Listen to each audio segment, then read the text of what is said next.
नमस्कार, मैं डॉक्टर रजनीश कुमार आप सभी का एक बार फिर से हार्दिक स्वागत करता हूं। प्रिय विद्यार्थियों, आज के वीडियो लेक्चर में यूपी टीजीटी पीजीटी हिंदी प्रवक्ता के दृष्टिकोण से हम एक बार फिर से संस्कृत साहित्य पर विचार करेंगे, जिसके अंतर्गत प्रमुख रचनाकार, रचनाएं और उन रचनाओं पर आधारित सूक्तियों पर हम चर्चा करेंगे। तो इस उम्मीद से हम चर्चा कर रहे हैं कि आने वाले एग्जाम में इस चैनल पर संस्कृत साहित्य से जो कुछ पढ़ाया गया होगा उसके बाहर कोई भी सवाल नहीं आएगा। तो हम चलते हैं, बात करते हैं कि कौन कौन सी प्रमुख रचनाएं हैं और उनके रचनाकार कौन हैं और उन रचनाओं के अंदर हमें क्या ध्यान रखना है। और देखेंगे आप कि कुछ चीजें रिवीजन के तौर पर आपको देखने को मिलेंगी। तो सबसे पहले जिस रचना का नाम आप देख रहे हैं उसका नाम है अभिज्ञान शाकुंतलम। हम इसके ऊपर चर्चा करें। एक गुजारिश करना चाहेंगे कि ये हैंड राइटिंग नोट्स है और बहुत ही चलती भाषा में हमने इसको लिखने का प्रयास किया था। मुझे कभी उम्मीद नहीं थी कि यूट्यूब पर आप सभी के बीच इस नोट्स को रखना पड़ेगा, लेकिन समय के अभाव को देखते हुए यहाँ पर हूबहू उसी नोट्स को प्रस्तुत करना पड़ रहा है। तो आप दो चीजें कंसंट्रेट करके देखिए। जो आपको यहाँ पर लिखित रूप में दिखाई पड़ रहा है उसको देखिए, और साथ में जो कुछ हमारी आवाज निकल रही है, दोनों का संयोजन करके आप देखेंगे तो आपको आनंद आएगा और सारी चीजें क्लियर भी होंगी। तो अभिज्ञान शाकुंतलम की जब भी बात की जाती है तो आपके दिमाग में कालिदास का नाम आएगा। ये नाटक है और कितने अंकों में है, ये सारी बातें आएंगी। तो अभिज्ञान शाकुंतलम, जिसमें कि अंक 7 हैं। संस्कृत काव्य में अश्वघोष पहले हुए, कालिदास ने उनका अनुकरण कर अपनी शैली का विकास एवं परिमार्जन किया। कालिदास का समय प्रथम शताब्दी ईसा पूर्व में माना जाता है। महाकवि कालिदास सम्राट विक्रमादित्य के दरबारी थे। जहां तक दरबारी की बात आती है तो आप देखते हैं कि आदिकाल और रीतिकाल के जितने भी कवि हैं, अगर हिंदी साहित्य के दृष्टिकोण से देखें तो वो भी किसी न किसी दरबार में रहा करते थे। तो कालिदास जो कि संस्कृत के कवि के तौर पर हैं, तो वो भी विक्रमादित्य के दरबार में रहा करते थे। हालांकि इनके पहले संस्कृत काव्य में अश्वघोष आ चुके थे और उन्हीं की शैली का अनुकरण कालिदास ने किया। और इनका जो समय है ऐसा माना जाता है, हालांकि इसको लेकर काफी विवाद है, लेकिन ये माना जाता है कि प्रथम शताब्दी ईसा पूर्व के आसपास में थे और विक्रमादित्य के समकालीन या फिर उनके दरबार में रहा करते थे।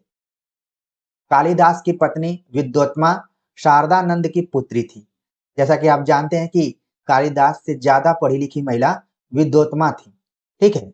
और किसकी पुत्री थी? शारदानंद की। तो मान लीजिए कभी एग्जाम में घुमाकर पूछ लिया जाता है कि कालिदास की पत्नी कौन थी या फिर किसकी पुत्री थी, तो तुरंत आप बता देंगे कि कालिदास की पत्नी विद्वत्मा और विद्वत्मा के पिताजी शारदानंद थे। अनावृत कपाटम द्वारम देहि, ये वाक्य किसका है? कालिदास का है। सो अहम कालिदास, ये भी वाक्य किसका है? कालिदास का है। तो मान लीजिए एग्जाम में दोनों वाक्य पूछ लिए जाते हैं कि किस कवि की पंक्तियां हैं, तो तुरंत आप बता देंगे कि कालिदास की। अस्ति कश्चित वाग विशेष, ये पंक्ति विद्वत्मा की है, ठीक है। और इन तीनों शब्दों पर जो कालिदास थे उन्होंने महाकाव्य लिख दिया। अस्ति पर आधारित उन्होंने कुमार संभव लिखा, कश्चित पर आधारित मेघदूत लिखा, वाग पर आधारित रघुवंश लिखा। तो अस्ति कश्चित वाग विशेष जैसे ही विद्वत्मा ने कहा और कालिदास ने उसका अर्थ निकालते हुए संस्कृत साहित्य में 3 बड़े महाकाव्य लिख दिए। जर्मन कवि गेटे कालिदास के अभिज्ञान शाकुंतलम से काफी प्रभावित थे। ये सवाल पूछा जा सकता है कि जर्मन कवि गेटे नाम के कवि थे जो कि कालिदास से काफी प्रभावित थे और खासतौर से उनकी रचना अभिज्ञान शाकुंतलम से काफी प्रभावित थे। तो इस तथ्य को भी ध्यान में रखिए। महाकवि कालिदास ने 3 नाटक लिखे हैं, मालविका अग्निमित्रम, विक्रमोर्वशीयम, अभिज्ञान शाकुंतलम। इन सभी तथ्यों को हमने संस्कृत साहित्य के पार्ट 1 के अंतर्गत विस्तार से चर्चा की थी। चूंकि हम प्रमुख रचनाकार, रचनाएं और सूक्तियों पर चर्चा कर रहे हैं, तो कुछ जो तथ्य मुझे नए दिखाई पड़े तो मुझे लगा कि अपने विद्यार्थियों के सामने उन तथ्यों को रखना चाहिए, जिससे कि ऐसे विद्यार्थी जो कंफ्यूज हैं कि हमें यहाँ से जो कुछ बताया जा रहा है वो परीक्षा में आएगा कि नहीं आएगा, अब हो सकता है कि उनका कंफ्यूजन धीरे धीरे दूर होगा।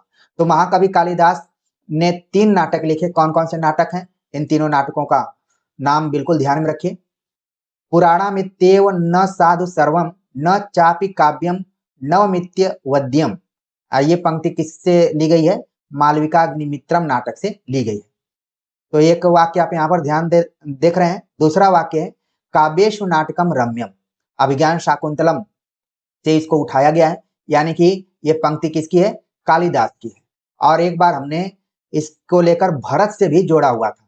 तो यहाँ पर आप ध्यान में रखिए कि काव्येषु नाटकम रम्यम, हालांकि नाट्य शास्त्र भरत ने लिखा और उसमें भी सभी काव्यों में उस जमाने में नाटक को भी काव्य माना जाता था।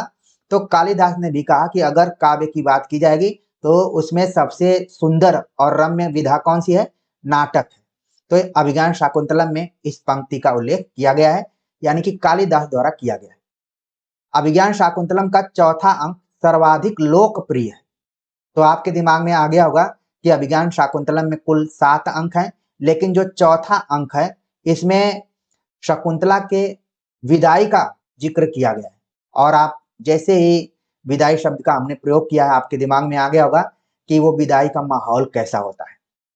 अब जब नाटक पढ़ेंगे अभिज्ञान शाकुंतलम तो उसमें जो शकुंतला है, अब वो सामान्य जनजीवन से बहुत उसका लगाव नहीं है जितना कि प्रकृति से है, बहुत सारी चीजों से। तो कभी वो हिरन के बच्चे को गले लगाती है, कभी पेड़ पौधों को गले लगाती है। जो चीजें उसको बचपन से मिली हुई थी, वहां का पूरा दृश्य है और बड़ा ही एक तरीके से भावुक भरा हुआ दृश्य है। और उसमें बतलाया भी गया है कि अगर कन्या की शादी हो गई तो कन्या को मायके में नहीं रहना चाहिए, उसको अपने पति के घर रहना चाहिए। अभिज्ञान शाकुंतलम देखा जाए लोक व्यवहार के दृष्टिकोण से इसका चौथा अंक काफी लोकप्रिय हुआ। और तमाम आप देखेंगे यूपी बोर्ड में आपको चौथा अंक ही पढ़ना रहता है। अगर आपने संस्कृत इत्यादि पढ़ा होगा तो चौथा अंक पढ़ा होगा। ठीक है, तो मोटे तौर पर आपने अभिज्ञान शाकुंतलम, कालिदास और उनकी प्रमुख रचनाओं से परिचय प्राप्त कर लिया और पहले भी आप इन सभी चीजों के बारे में जानते थे।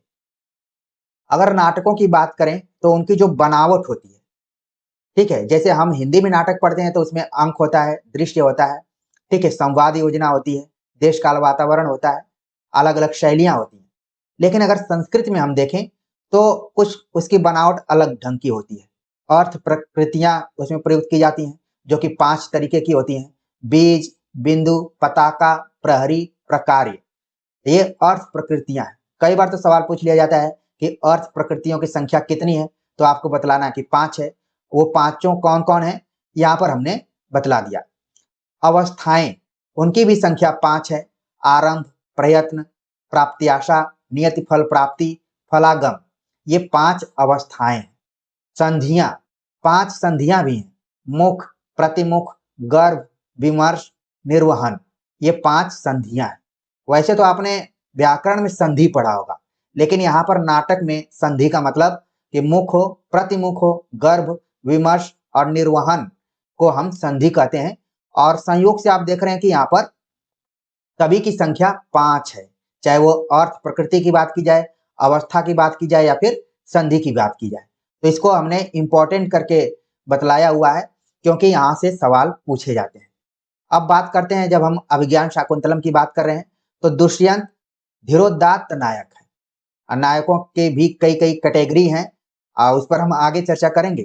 ठीक है, तो पहले आपको ध्यान रखना है कि दुष्यंत जो है वो धीरोदात्त नायक है।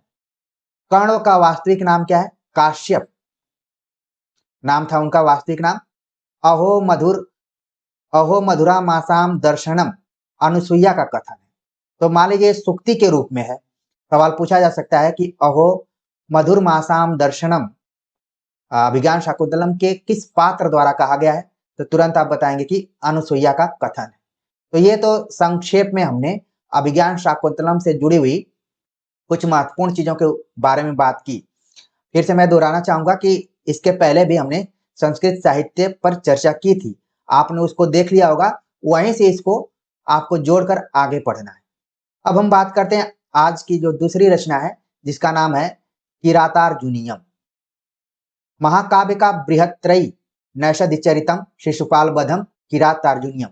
जब भी महाकाव्यों में बृहत्त्रयी की बात की जाती है तो 3 महाकाव्यों का नाम लिया जाता है, नैषधिचरितम, ठीक है, शिशुपाल वधम और किरातार्जुनीयम।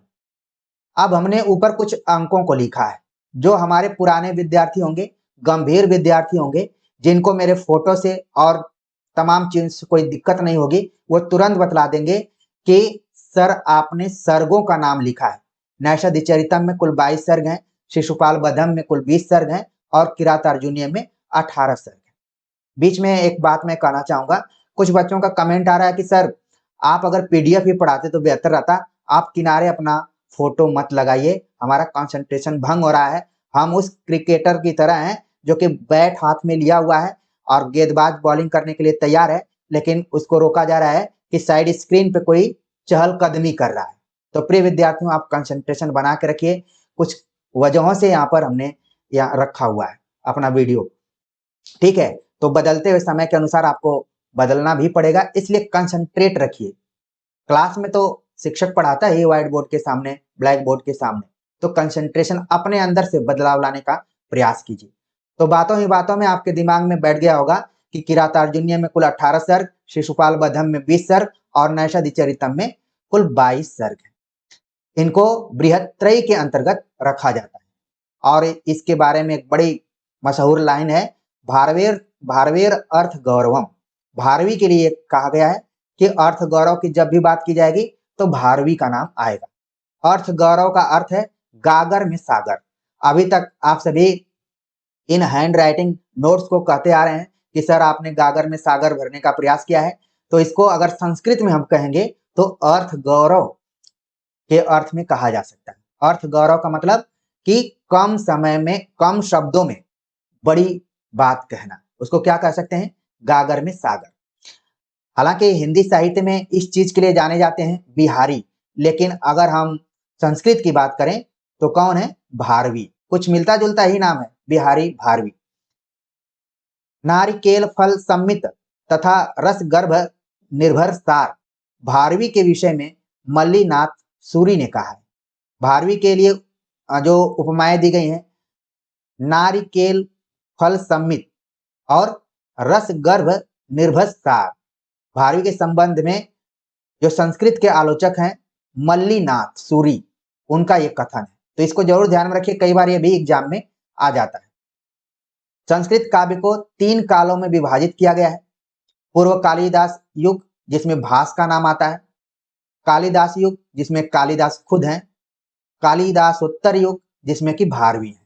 तो यहाँ पर आप देख रहे हैं कि किस तरीके से अगर हम संस्कृत काव्य को पढ़ें, अगर हिंदी काव्य को हम पढ़ेंगे तो उसको 4 कालखंडों में बांटा गया है, लेकिन संस्कृत काव्य को पढ़ते हुए 3 कालों में बांटा गया है।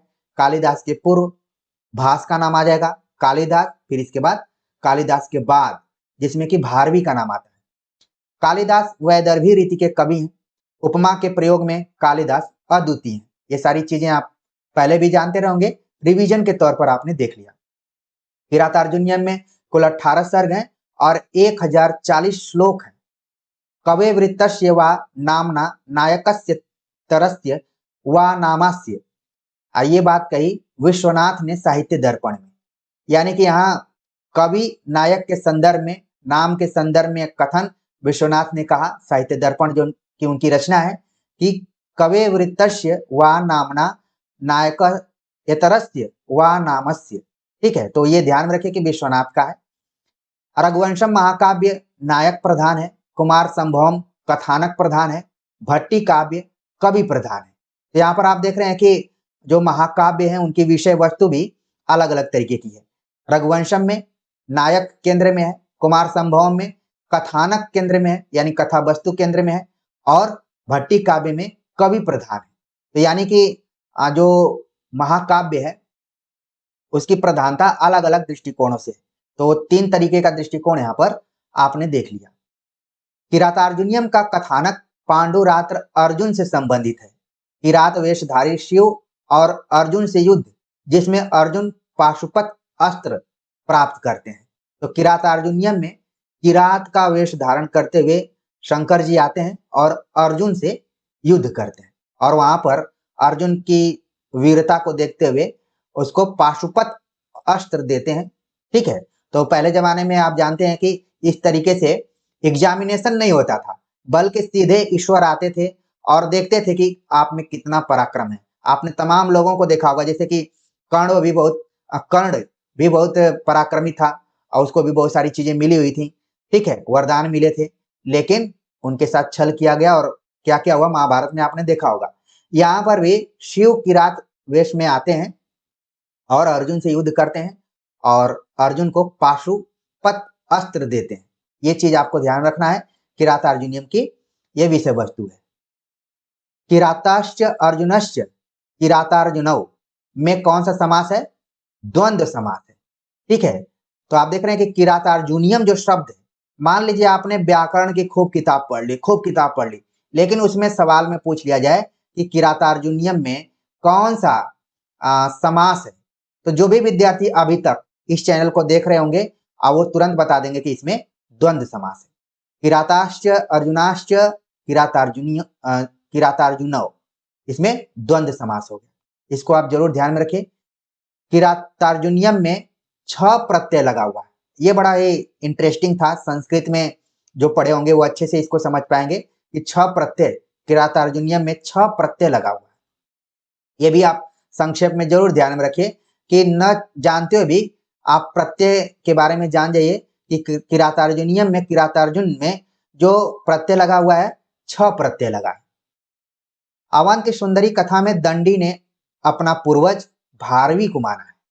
दंडी जो है अपने ग्रंथ अवंती सुंदरी कथा में भारवी को अपना पूर्वज मानते हैं। भारवी के पिता नारायण स्वामी थे, ये भी चीज ध्यान में रखिए, कभी कभी सवाल पूछ लिया जाता है। भारवी का वास्तविक नाम दामोदर था। ये छोटे छोटे तथ्य हैं जिनको कि आपको ध्यान में रखना है।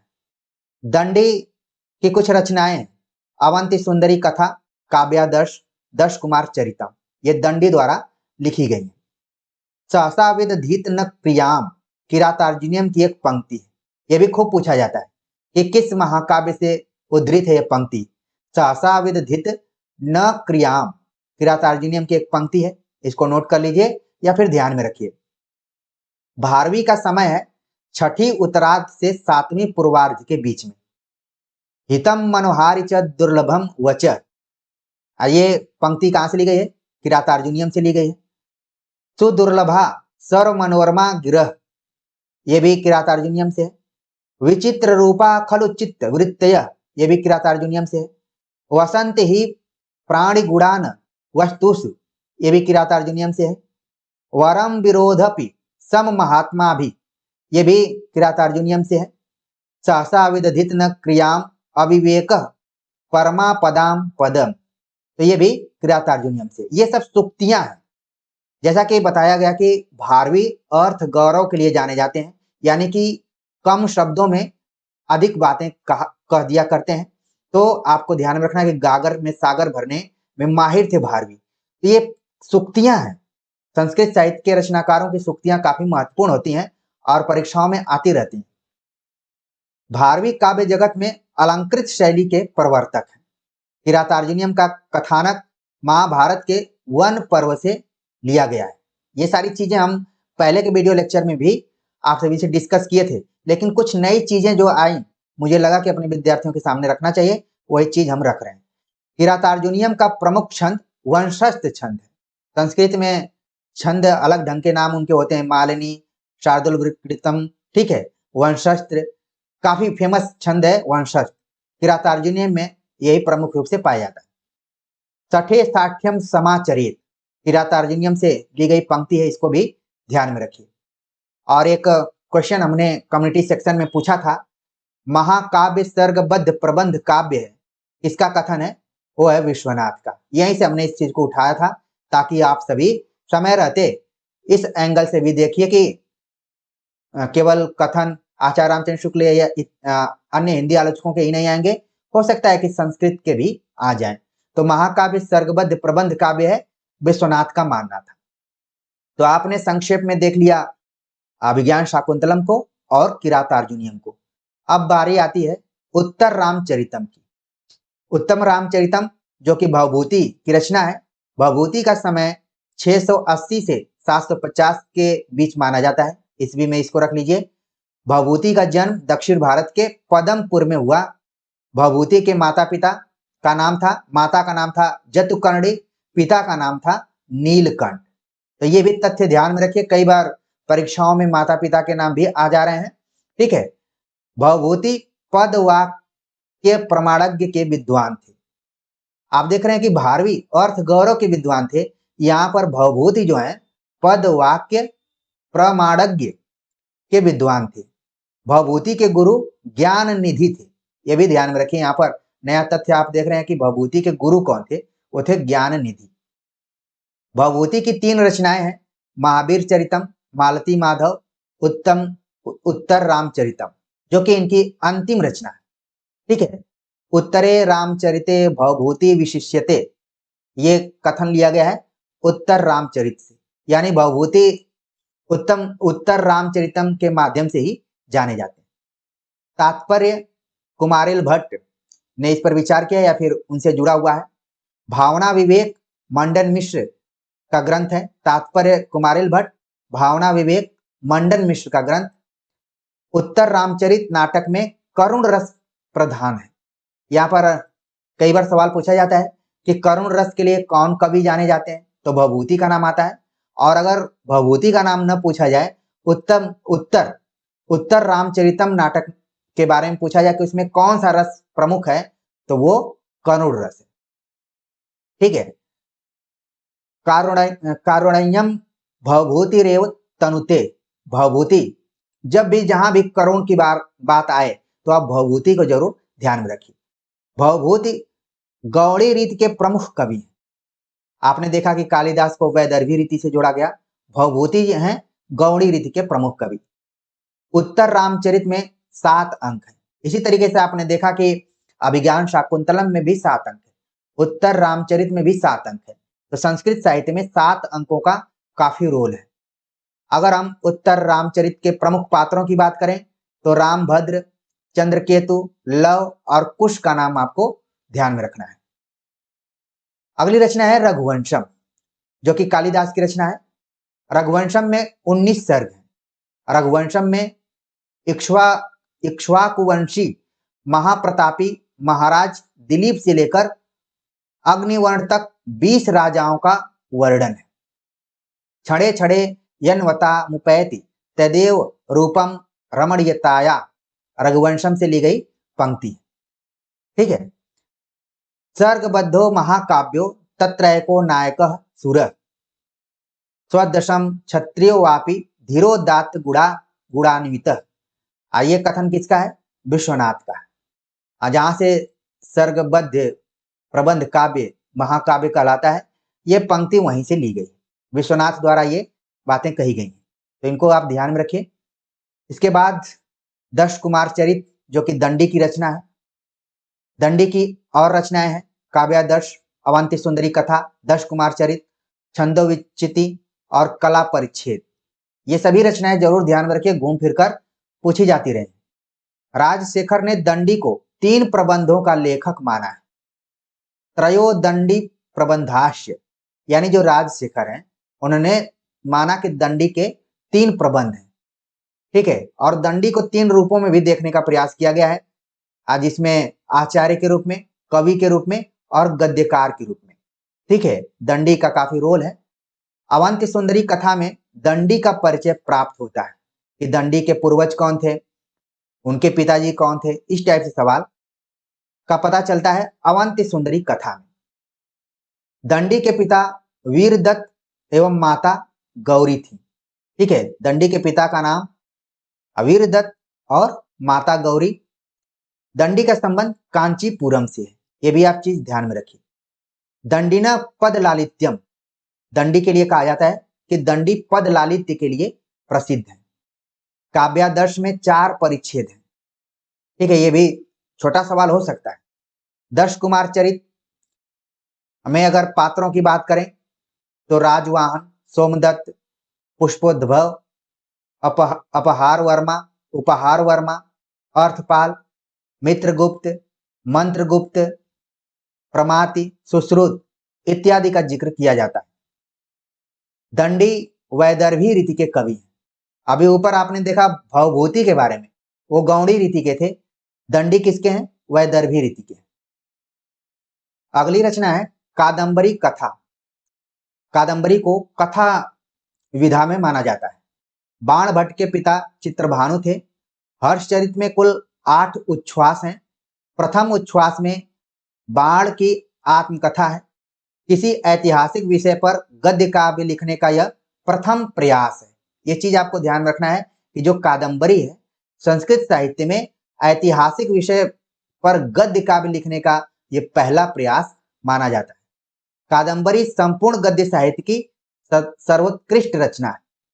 कादंबरी के 2 भाग हैं। पूर्व भाग जिसको कि कथामुख कहा जाता है, उत्तर भाग जिसमें कि जो कि भूषण भट्ट ने पूरा किया। जैसे आपने पृथ्वीराज रासो और तमाम हिंदी की रचनाओं में जो फेमस रही हैं, उसमें कुछ रचनाओं के को पूरा करने में मूल कवि के पुत्रों ने उसको पूरा किया है। उसी तरीके से यहाँ पर कादंबरी को भी पूरा किया है किसने? भूषण भट्ट ने। ठीक है, तो भूषण भट्ट ने पूरा किया, ये भी सवाल पूछा जा सकता है। बाण भट्ट पांचाली रीति के प्रमुख कवि। बाण भट्ट, यहाँ पर आप देख रहे हैं कि रीतियों की बात की जा रही है, वैदर्भी, गौड़ी, पांचाली। ठीक है, तो एक तरीके से शैलियां हैं सब। तो बाण भट्ट पांचाली रीति के प्रमुख कवि हैं। ओज समास, ओज समास भूयस्तमेतम मेतद गद्यस्त जीवितम बाण के लिए कहा गया है दंडी द्वारा। एक बार फिर से हम इसको पढ़ते हैं। ओज समास भूयस्तमेतद गद्यस्त जीवितम, बाण के बारे में दंडी ने इस बात को कहा है। कादंबरी की कथा वस्तु विंध्याटवी वर्णन से पूर्व की है। अगर प्रमुख पात्रों की बात करें तो वैशंपायन, शूद्रक, कादंबरी, चंद्रापीठ, महाश्वेता, पुंडरीक इत्यादि का नाम आता है। ठीक है, तो अगर इन पात्रों का नाम आ जाए तो तुरंत आप समझ जाइए कि ये कादंबरी के प्रमुख पात्र हैं। वैशंपायन, शूद्रक, कादंबरी, चंद्रापीठ, महाश्वेता और पुंडरीक। वैशंपायन पूर्व जन्म का पुंडरीक है। वैशंपायन तारापीठ के मंत्री सुकनास का पुत्र है एवं चंद्रापीठ का मित्र है। यह कथा के माध्यम से पता चलता है। कादंबरी कथा की नायिका है। कादंबरी जो है वो कथा की नायिका है। इसी के नाम पर कादंबरी रचना का नाम भी पड़ा हुआ है। ठीक है, तो संक्षेप में जो उत्तर प्रदेश इंटरमीडिएट बोर्ड में कुछ खास रचनाएं लगी हुई हैं, रचनाकार हैं, उनको आधार बनाते हुए हमने यहाँ पर विस्तार से चर्चा की है, इस उम्मीद से कि कोई प्रश्न आपका न छूटे। यहाँ पर कुछ व्याकरण का पोर्शन है। जब हम संस्कृत व्याकरण पर चर्चा करेंगे तो जरूर आपको इसके बारे में बतलाएंगे। एक चीज हमने एक प्रैक्टिस सेट में गुरवे शब्द के संधि विच्छेद के बारे में कुछ चर्चा की थी। आप लोगों ने उस वीडियो को जरूर देखा होगा। तो गुरवे का जो सही विच्छेद है उसको आप ध्यान में रखिए, गुरो प्लस ए है। ठीक है, और जब समय आएगा तो हम संधि पढ़ाते हुए जरूर इस पर चर्चा करेंगे। और इसी तरीके से संस्कृत व्याकरण को लेकर भी हम आएंगे और कहाँ कहाँ पर टर्निंग मोड होता है और हमें ध्यान रखना चाहिए, और उसके ऊपर हम चर्चा करेंगे। लेकिन अब हम बात करते हैं कि अभिज्ञान शाकुंतलम और जो तमाम रचनाएं हैं उनमें प्रमुख सूक्तियां या फिर पंक्तियां कौन कौन सी हैं जिनको कि हमें ध्यान में रखना चाहिए। तो अभिज्ञान शाकुंतलम में कुल हमने 9 सूक्तियों को चुना हुआ है। ठीक है, पहली सूक्ति है विश्रब्ध धा भवम न तादृशा आकृति विशेषा गुण विरोधिनो भवन्ति। गुणवते कन्यका प्रतिपादनीय इत्यम तावत प्रथम संकल्प को अन्यो हुतवाहत दुग्धम प्रभवति रक्षितव्या खलु प्रकृति पेलवा प्रिय सखी को नमो वष्णवो दवेन नव मालिकां सिंचति न खलु धीमतां कश्चित विषयो नाम यान्नतेव गृहिणी पदम इवतयो वामा कुलस्याधय अतिस्नेह पाप शंकी अर्थो ही कन्या परकीय एव। ये जो आप देख रहे हैं नवी सूक्ति दी गई है, ये खूब इंपॉर्टेंट है, परीक्षाओं में पूछी जाती रही। तो यहाँ पर आप कम से कम इन लाइनों को ध्यान में रखिए कि हमने अभिज्ञान शाकुंतलम में कहीं न कहीं पढ़ा हुआ है। ठीक है, क्योंकि इसका समय नहीं अभी कि मैं विस्तार से इनके अर्थ को बतलाऊं, नहीं तो इसके लिए एक अलग से वीडियो लाना पड़ेगा और मेहनत करना पड़ेगा। ठीक है, कम से कम अर्थो ही कन्या परकीय एव, ध्यान में रखिए, अति स्नेह पाप शंकी यान्तेव गृहिणी पदम युवतयो वामा कुलस्याधय, ये पंक्ति भी इंपॉर्टेंट है। न खलु धीमताम कश्चित विषयो नाम को नामो श्रवोदवेन नव मालिका सिंचति रक्षितव्या खलु प्रकृति पेलवा प्रिय सखी को अन्यो हुतवहाद दुग्धम प्रवति गुणवते कन्यका प्रतिपादनीयत्ययं तावत् प्रथम संकल्प विश्रब्ध भावम विश्रब्ध विश्रब्धाभव न तादृशा आकृति विशेषा गुण विरोधिनो भवन्ति। तो हिंदी पढ़ते पढ़ते संस्कृत पढ़ने की भी आदत छूट चुकी है, थोड़ा सा यहाँ पर संधि विच्छेद इत्यादि करने में थोड़ा मोड़ा दिक्कत हुई होगी, फिर भी कोशिश क्या करनी है आपको, मेरे अंदर कमी न खोजते हुए आपको देखना है कि आपके लिए जो मैं संकेत कर रहा हूं यहाँ पर उसको आप ज्यादा ध्यान दीजिए। ठीक है, आप चीजें हैं, आपको भी अगर संस्कृत पढ़ने का मौका मिलेगा तो हो सकता है कि लड़खड़ा जाए, क्योंकि व्यवहार में उतना प्रयुक्त नहीं होती है। किसी जमाने में हम इसको धारा प्रवाह बोला करते थे, लेकिन चीजें छूट चुकी हैं, लगभग मुझे लग रहा है कि 15 से 17 साल हो चुके होंगे इसको छोड़े हुए। फिर भी मैंने कोशिश की है कि उच्चारण यहाँ पर सही रखा जाए। अब बात करते हैं किरातार्जुनीयम के ऊपर। इसमें आप देख रहे हैं कि कुल 14 सूक्तियां हमने चुनी हुई हैं। न ही प्रियम प्रवक्तुमिच्छन्ति मृषा हितैषिण सष्ठोदार्य विशेषशालिनीं विनिश्चित अर्थामिति वाच माददे हितम मनोहारि च दुर्लभम वच, इंपॉर्टेंट है। वरम विरोधो अपि सम महात्म भी, ये भी इंपॉर्टेंट है। तदानुकूलेषु ही कुर्वते रतिम नृपेष्व मात्येषु च सर्व संपद न बाधते अस्य त्रिगणः परस्परम अहो दुरंता बलवधि रोधिता, ये इंपॉर्टेंट सूक्ति है, खूब पूछी जाती है। प्रवृत्ति सारा खलु मादृशाम गिर, ये भी इंपॉर्टेंट है। आपको ध्यान रखना है कि आप जब कालिदास की सूक्तियों को पढ़ रहे थे वहां भी खलु शब्द का प्रयोग किया गया, यहां भी खलु शब्द का प्रयोग किया गया है, तो कम से कम अपने दिमाग में कुछ सेट कर लीजिए कि आप पकड़ लें कि प्रवृत्ति सारा खलु मादृशाम गिर, ये भारवी की है या किरातार्जुनीयम से। ब्रजंति ते मूढ़धीय पराभवम भवंती मायावीषु ये न माइन, ये सूक्ति ध्यान में रखिए। अमर्ष शून्येन जनस्य जंतुना न जात हार्देन न विदिशादर, ये भी किरातार्जुनीयम से है। परैर पर्यासित वीर्य संपदा पराभवो अप्युत्सव एवं मानिना नाम, तो इसको ध्यान में रखिए। व्रजंती शत्रुन वर्धूयर व्रजंती शत्रुन वर्धूय निष्प्रिया शमेन सिद्धि मुनयो न भूभृत, तो इसको भी आप ध्यान में रख सकते हैं। निराश्रया हंत हता मनुष्यता अरिषु ही विजयार्थित क्षितिसा विदधति तोपधि संधि दुषडान। ठीक है, तो ये सब पंक्तियां आप किरातार्जुनीयम से जोड़कर देखिए, खास तौर से जो वाक्य में छोटी है, जैसे हितम मनोहारि च दुर्लभम वच, बहुत ही है। अहो दुरंता वलवधि रोधिता, ये भी इंपॉर्टेंट है।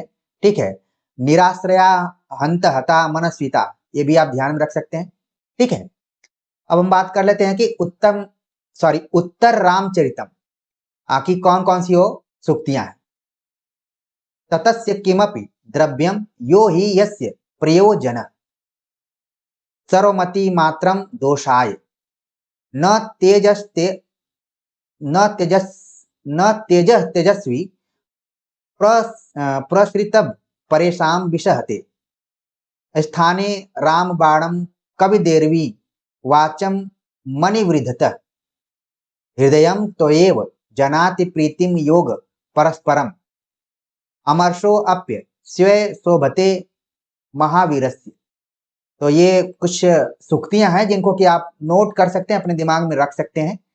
बाकी आपको लग रहा होगा कि कितनी चीजें हम दिमाग में रखें, लेकिन जो भी कुछ आपको मिल रहा है और उसको एक नज़र दौड़ाने में क्या जाता है, एक नज़र तो दौड़ा लेना चाहिए, क्योंकि परीक्षाओं में कई बार एक नज़र काफी मायने रखती है।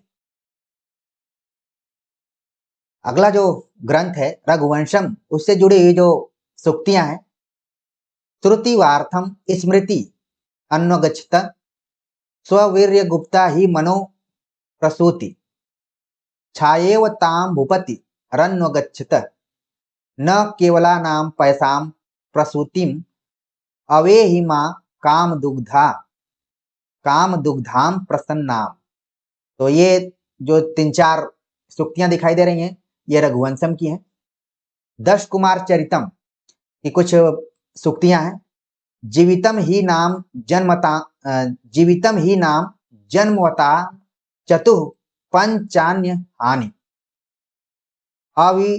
अविश्वास्यता ही जन्मभूमि लक्ष्म्या अहो महात्म्यम पतिव्रता नाम राज्यम नाम शक्ति ययात्यम अर्थमूला ही दंड विशिष्ट कर्मारंभा न च अन्य दत्ति पाइष्ठम तत् दौर्बल्यात्। ठीक है, तो ये 10 कुमार चरित से, अगर ये सूक्तियां ना आए तो ज्यादा बेहतर रहेगा। फिर भी न के स्थान पर कुछ आपने यहाँ पर सीखा, वो रचनाओं के संदर्भ में, रचनाकारों के संदर्भ में, सूक्तियों के संदर्भ में। ठीक है, एक चीज आपको ध्यान में रखना है कि जितना आपका दिमाग कैच किया होगा उतना काफी। ये नहीं कि आप हर एक चीज को यहाँ पर याद करने का प्रयास कीजिए और माथापच्ची कीजिए, वो भी ठीक नहीं है। जितना आपका दिमाग आराम से कैच कर ले रहा है उतना आपके लिए काफी है, उतना ही ग्रहण करना चाहिए जितना कि ग्रहण कर सके। फिर भी अगर आप प्रयास करेंगे तो अपनी जो भी किताब है, किताबों के बारे में भी हमने चर्चा की कि संस्कृत के लिए आपको क्या पढ़ना है, तो वहां से भी थोड़ा बहुत मिला सकते हैं। और देखिए व्याकरण को लेकर भी हमने काफी काम किया है, जो कि आने वाले वीडियोज में हम एक वीडियो में व्याकरण को लेकर भी बात करेंगे और बात करेंगे कि वो टर्निंग पॉइंट कौन कौन से हैं। जैसे मेरी कोशिश क्या रहती है कि आपको मैं प्रैक्टिस सेट तो कराऊंगा ही, कम से कम 5 से 6 प्रैक्टिस सेट आएंगे 125 के, लेकिन उसके पहले आपको ऐसी चीज बताई जाए जिसको जानकर आप कई प्रैक्टिस सेट कर लें। पढ़ाने का एक उद्देश्य ये भी होता है कि एक तो प्रैक्टिस सेट के माध्यम से बतलाया जाता है कि क्वेश्चन हम बनाएंगे, उत्तर आप देंगे, और एक होता है कि बताया जाए कि प्रश्न कहां कहां से बन सकते हैं, और वो भी पढ़ाने का एक है। अब जैसे मान लीजिए आपको हितम च मनोहारी आ जाएगा कि हितम मनोहारी च दुर्लभम वच किस रचना की सूक्ति है, तो आप तुरंत बता देंगे किरातार्जुनीयम का। तो एक तो ये बताने का हमारा मतलब था। अर्थो ही कन्या पर की एव, तुरंत बता देंगे कि अभिज्ञान शाकुंतलम का है। और जो भी तथ्य यहाँ पर छोटे बड़े जो भी तथ्य रहे हैं उनको आप एक नजर देखे होंगे और सुने भी होंगे। ठीक है, तो इस हिसाब से आप कर लेंगे। कोशिश क्या यहाँ पर थी, कोशिश यही थी कि संस्कृत साहित्य को अगर आपने नियमित रूप से नहीं पढ़ा होगा तो कम समय में आप कैसे कवर कर पाए और कहाँ कहाँ से प्रश्न कैसे बनते हैं, उन सारी चीजों को बताने का प्रयास किया गया है। तो इस प्रयास को आप जरूर समझे होंगे। आप सभी के कमेंट का इंतजार रहेगा। मिलते हैं एक नए टॉपिक के साथ, तब तक के लिए नमस्कार।